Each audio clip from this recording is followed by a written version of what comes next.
Have you ever touched your own skin and felt absolutely nothing? No warmth, no spark, just silence. It's a strange thing, isn't it?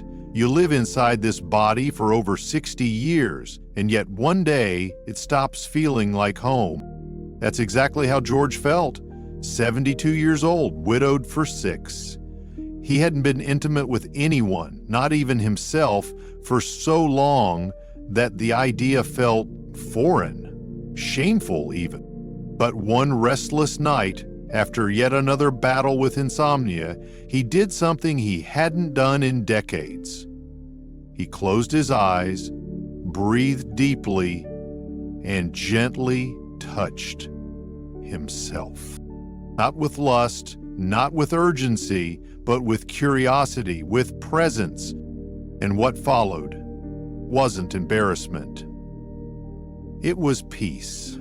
He slept like a child that night and woke up with a softness in his chest he hadn't felt in years. Now, before you click away, let me say this clearly. This video is not about sex in the way you think.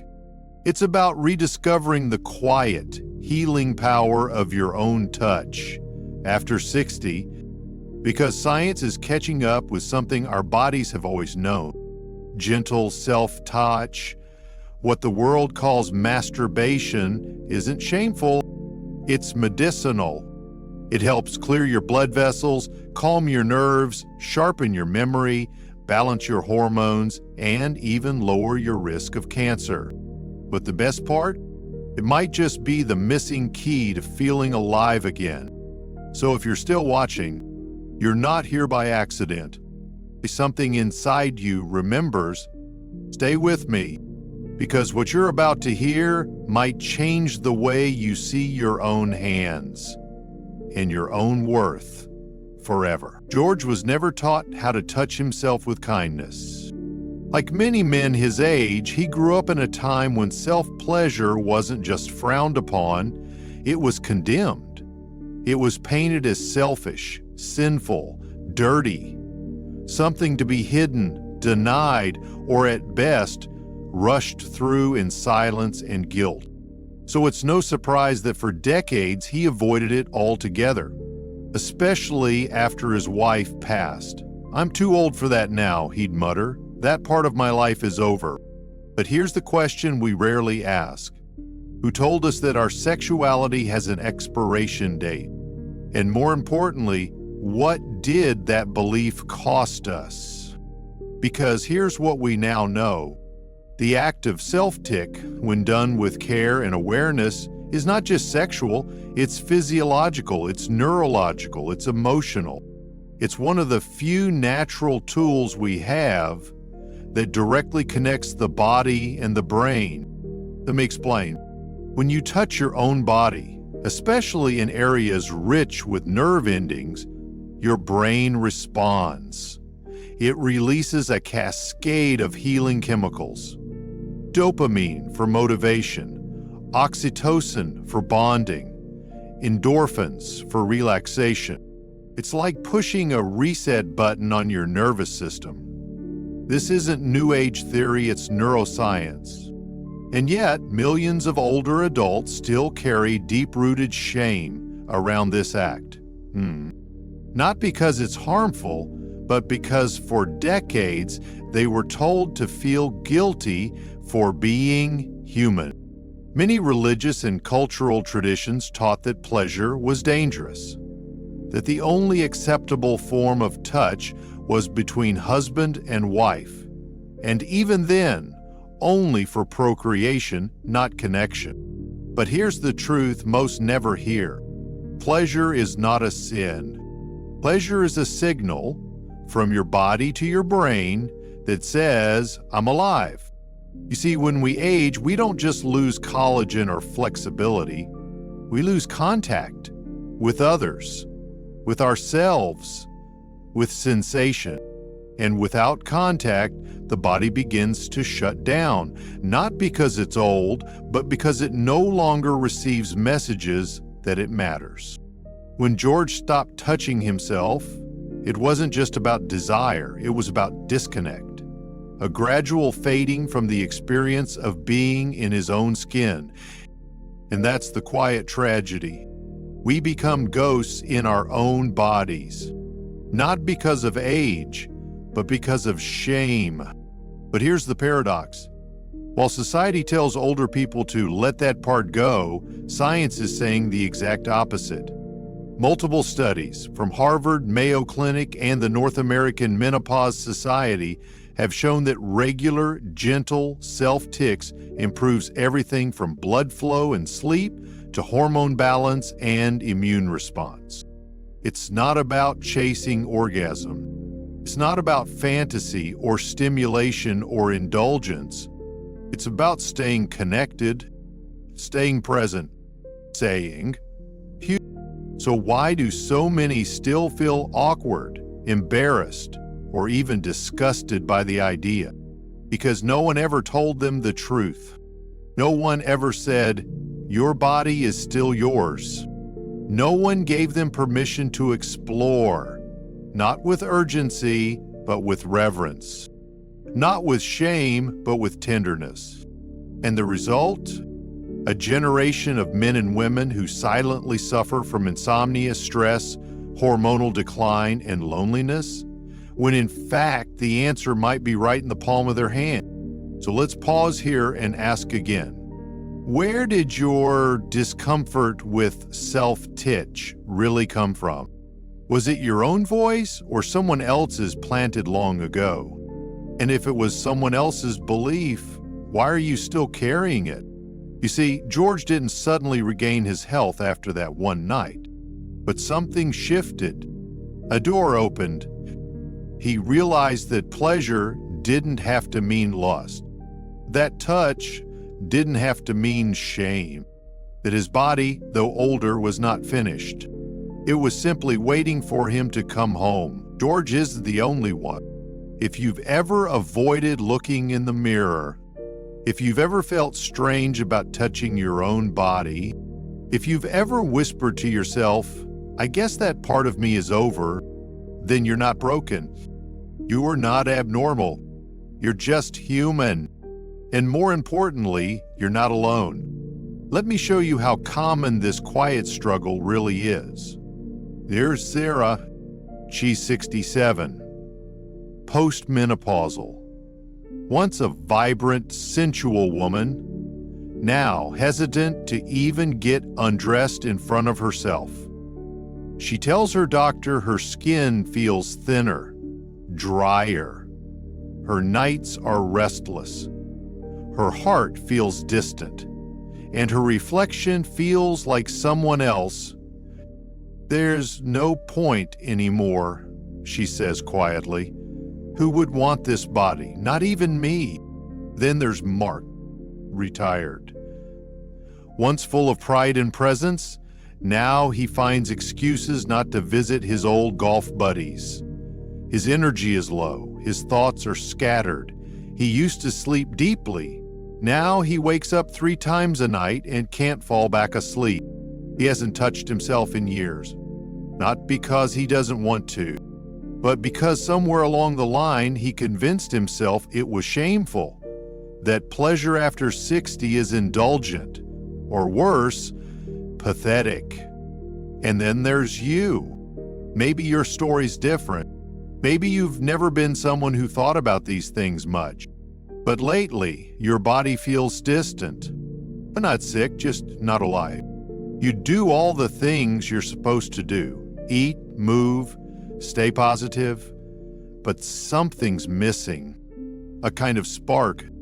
A kind of warmth that only comes when you feel truly connected to yourself. You're not imagining it. The loss of touch, especially self-initiated, loving touch, has real consequences. Without it, the body loses tone, the nervous system dulls, the brain loses input, the skin forgets its language. And perhaps most painfully, you begin to feel like a guest in your own body. So many older adults silently carry this numbness, not because they've lost capacity, but because they've lost permission. They stopped believing they were allowed to feel good, that they were allowed to want, that they were allowed to care about intimacy, even if it's with themselves. And yet, when I talk to people like George, Sarah, and Mark, do you know what I hear underneath the hesitation? Yeah, not for sex, for presence, for being seen, for being touched, gently, respectfully, honestly. Because underneath every "I'm fine" is a whisper of "I miss feeling alive." And here's the truth. Self-pleasure, when done with intention, can become a sacred act of reconnection. It's not just physical, it's emotional repair. So if any part of you has ever felt the silence in your skin, the absence of sensation where once there was fire, the weight of years where touch used to be light, then this message is for you. And you don't have to carry that silence forever. You don't have to shrink into a body that's forgotten how to be home. You're not alone, and you're not too late. So let's set aside opinions for a moment. Let's forget the moral judgments, the social taboos, and the decades of shame that have been passed from generation to generation like an unwanted family heirloom. Let's just look at the body. Yours, mine, George's. Because whether you're 18 or 81, your body runs on systems: blood flow, hormones, nerves, signals. And one of the most powerful regulators of those systems, especially as you age, is pleasure. Not indulgence, not addiction, not fantasy-driven stimulation. We're talking about the quiet, nourishing kind. The kind that resets your brain, the kind that unlocks your vessels, the kind that whispers, "You're still here, you're still whole." So now let's look at what the science actually says. When you engage in mindful self-tit, when you allow your body to feel good, you're not just wasting time. You're boosting circulation. As you age, blood flow to your extremities naturally slows down. Arteries stiffen, vessels narrow.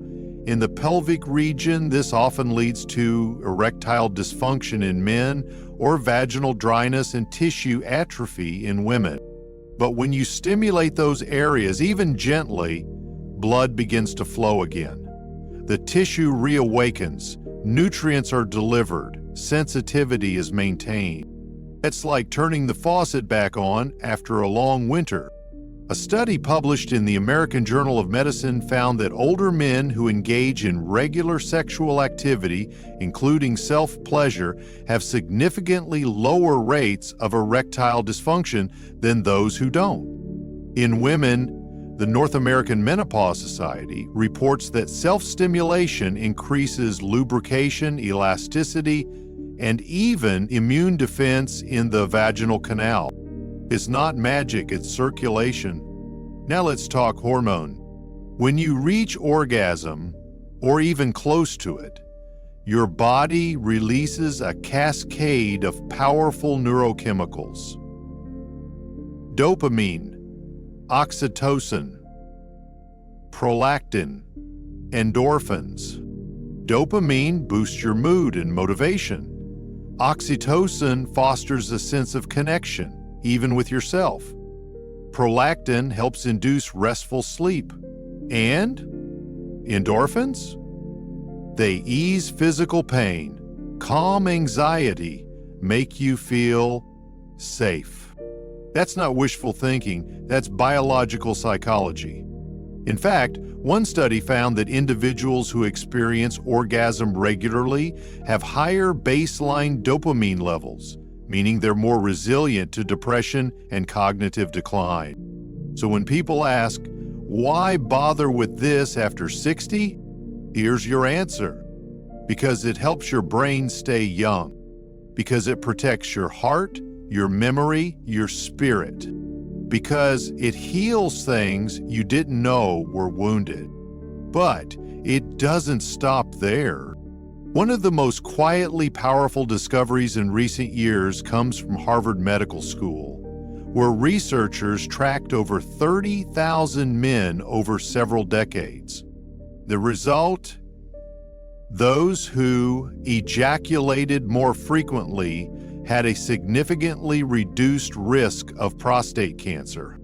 Why? Because ejaculation clears out old fluids, toxins, and potential carcinogens from the prostate gland. It's literally a form of biological housekeeping. Not only that, it promotes reproductive health, even in men long past childbearing years. Because health isn't just about reproduction. It's about function, vitality, flow.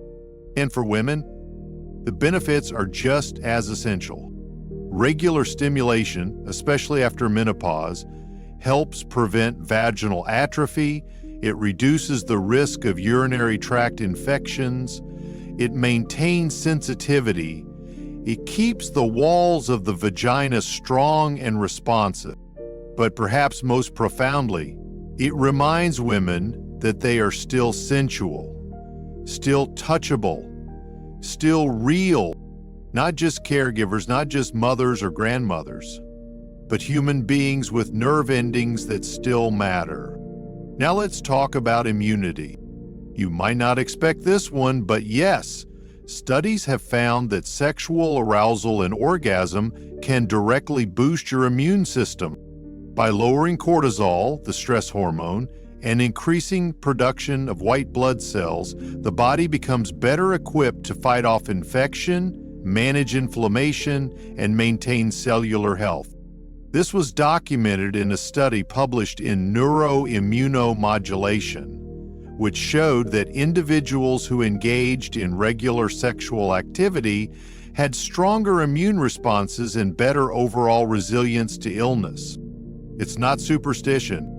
It's the immune system doing what it was designed to do, responding to pleasure as a sign of life, not danger. And perhaps most unexpected of all, self-tick can ease chronic pain.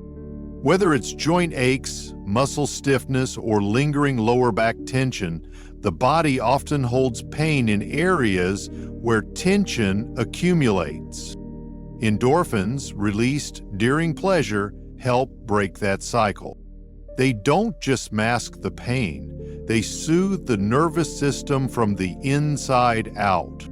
That's why some people report fewer migraines, fewer cramps, even fewer arthritis flare-ups, when they allow their bodies to engage in pleasure more regularly. So let's put all this together.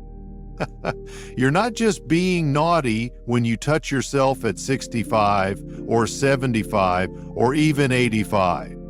You're circulating your blood. You're regulating your hormones. You're preserving your reproductive organs. You're boosting your immune system. You're calming your nervous system. You're reminding your brain that you are still here. And that matters. Because the longer you live, the more the world expects you to shrink, to stop feeling, to stop needing, to disappear quietly into the background of life. But science doesn't agree with that. Your body doesn't agree with that. And maybe, just maybe, your soul doesn't either. Clara hadn't touched her own body in nearly a decade. 68 years old. 2 children, 1 divorce, and a story she never told out loud. She had always been a caretaker for her parents, for her husband, for her children, for everyone except herself. And like so many women of her generation, she learned early on that her body was something to be given, not something to be explored. It was a vessel for service, a home for others, never a sanctuary of her own. So when her marriage ended and the house became quiet, Clara didn't just lose a partner, she lost touch with herself. Literally. She had bathed quickly, dressed quickly, avoid mirrors, avoid feeling. Touch had become foreign, intimacy a ghost. And any desire she once had felt like a language she'd forgotten how to speak. But one night, after a particularly heavy wave of loneliness, she sat on the edge of her bed, with the lamp still on, and she placed her hand gently over her chest. Not to stimulate, not to arouse, just to connect. And for the first time in years, she didn't flinch, she didn't judge. She simply breathed and felt. Not excitement, not lust, just presence. And that moment, small as it was, began to undo years of silence. Now let me ask you something difficult, but important. When was the last time you touched yourself without guilt? When was the last time you gave your body attention, not out of criticism or function, but out of care? Not because it had to perform, not because it had to look a certain way, but simply because it belonged to you? Because here's the truth most people won't say out loud. What we stop using, we start losing. Not just muscles, but memories. Not just strength, but softness. Not just libido, but the sense that we are still allowed to feel. And the longer we go without that reconnection, the easier it is to believe the lie that we're too old, too late, too far gone. But you're not. There's a moment in every person's life when something shifts. Sometimes it's quiet, sometimes it's subtle, but it often starts with a question, a single question that opens the door to a new way of seeing. What if I'm not broken? And what if I've simply been numb? What if I've been waiting for permission to return to myself, and now I don't need to wait? Clara's healing didn't begin with a therapist or a book or a video. It began with a hand, her own, placed gently over her heart. That was her moment. And maybe, watching this right now, you're closer to yours than you think. So I'll ask you, gently, without judgment, what have you stopped feeling that you used to love? What part of your body have you stopped touching, not because it failed you, but because you stopped believing it mattered? And what would happen if, just for a moment, you allowed yourself to come home again?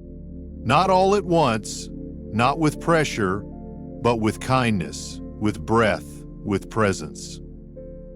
Because change doesn't begin with a command, it begins with an invitation. And this right here is yours to say, so maybe now you're ready. Not for anything dramatic, not for fireworks, but for something quiet, something gentle, a new kind of beginning. Because the truth is, you don't need to fix yourself. You don't need to become someone else. You only need to return to the person you've quietly put aside. And the easiest way back is through your own hands. Not in shame, not in secrecy, but in care, in curiosity, in presence. So how do you do it? How do you touch yourself without slipping into old patterns or letting old guilt creep in? How do you make this feel sacred instead of secret? You start small. You start with breath. You start with noticing. Tonight, before you sleep, take 1 extra minute. Turn off distractions. Let your room be quiet. Let the light be soft. And place your hand somewhere on your body that needs love. Maybe your chest, maybe your belly, or maybe your shoulder. Maybe somewhere that hasn't been touched in years, not because it's bad, but because it's been forgotten. Don't move fast. Don't aim for climax. Just breathe. Feel the warmth of your own skin. Feel your rib cage rising and falling. Feel your own pulse, reminding you that you are in fact alive. This is not performance. This is presence. And over time, as comfort grows, let your touch explore more freely. Let it become a dialogue, a way to say, I see you, I'm here. You can even try something called sensory journaling. After you touch, whether for a moment or a few minutes, write down what you noticed. Not what you did, but what you felt. What thoughts came? What softened? What surprised you? This helps rewire your brain. It turns the experience from something physical into something personal. It tells your nervous system this is safe, this is welcome. And if you've ever struggled with pornography or compulsive behaviors, this mindful approach can gently retrain your system away from overstimulation and back into attunement. It's not about fantasy, it's about feeling. It's not about escaping, it's about arriving. Now maybe you're thinking, but what if I don't feel anything? What if I try and I still feel numb? That's okay. Numbness is not failure. It's feedback. It's your body saying, you've been away for a while. I'm not sure it's really you yet. So just keep showing up. Keep breathing. Keep placing your hand gently on the places that ache, the places that feel blank, the places that long to be seen. Over time, the sensation will return. And with it, a sense of belonging. Here's one more practice you can try. What if you made a promise, not to be perfect, not to feel fireworks, but to check in with your body once a day? Just for 5 minutes. No goal, no pressure, just presence. A warm bath where you allow your hands to roam without urgency. A moment before sleep where you rest your palm over your heart. A soft oil rubbed into your thighs, your stomach, your hips. Not to seduce, but to soothe. These are acts of rebellion against shame. It's silence against the belief that aging means you stop deserving to feel. And if you ever forget why this matters, remember George. The first night he touched himself again, not with lust, but with reverence, he cried. Not because of what he felt, but because of what he hadn't felt for so long. And that simple moment opened the door to everything else. Better sleep, softer mornings, the desire to move again, even the courage to laugh more freely around his grandchildren. Because the thing about touch, when it's given with love, is that it doesn't stay in the skin. It echoes into your energy, into your relationship, into your sense of hope. So if you're still here, still listening, still wondering whether this is for you, let me say it clearly. You don't need to wait for someone else to touch you with tenderness. You can begin tonight with your own breath, with your own hands, with your own permission, not because you're broken, but because you are worthy of care. Even now, especially now, George didn't think that night would change anything. He thought he was just trying to sleep, trying to quiet his thoughts, trying to feel something, anything, other than the dull hum of loneliness. But when he placed his hand over his body, without judgment, without expectation, something shifted. But not on the outside, but on the inside. It wasn't about the act. It wasn't about the pleasure. It was about the message his touch sent to every cell in his skin. I still matter. I'm still allowed. I'm still here. And that, more than any technique, hormone, or supplement, is what brought him back to life. You see, we spend so much time in this world being told what we're not. You're not young enough, not thin enough. You're not active enough, not attractive enough. It's not desirable enough. But rarely, so rarely, do we hear the one truth that could change everything. You are enough. Exactly as you are. You are still allowed to feel, to want, to touch, to reclaim the parts of yourself that went quiet, not because they were wrong, but because they were waiting for you. Maybe this video felt like a surprise. Maybe it stirred something unexpected. Maybe it brought up old beliefs or emotions you didn't know were still there. That's okay. Healing often begins in places we've ignored, and awakening doesn't always come with a bang. Sometimes it arrives like a whisper, a hand on your heart, a tear on your cheek, a question lingering in the dark. What if I gave myself permission to come home? You don't need to have all the answers. You don't need to feel ready. You don't need to become someone you're not. You only need to pause, to breathe, to listen to what your body has been trying to tell you all along, that you are still here and you are still whole. So tonight, after this video ends, I want to offer you a small invitation. Before bed, take 5 quiet minutes for yourself. Turn down the lights. Turn down the noise. Place your hands somewhere on your body with kindness, not to fix, not to provoke, but to witness. And when you do, say this silently in your mind: I am allowed, I am alive, and I am not too late. Let it be your prayer, your practice, your promise to yourself. And if you feel called, I invite you to share in the comments, no pressure, no details, just a word, a feeling, a sign that you too are beginning again. Your voice matters, and your story, no matter how quiet, is part of something much bigger.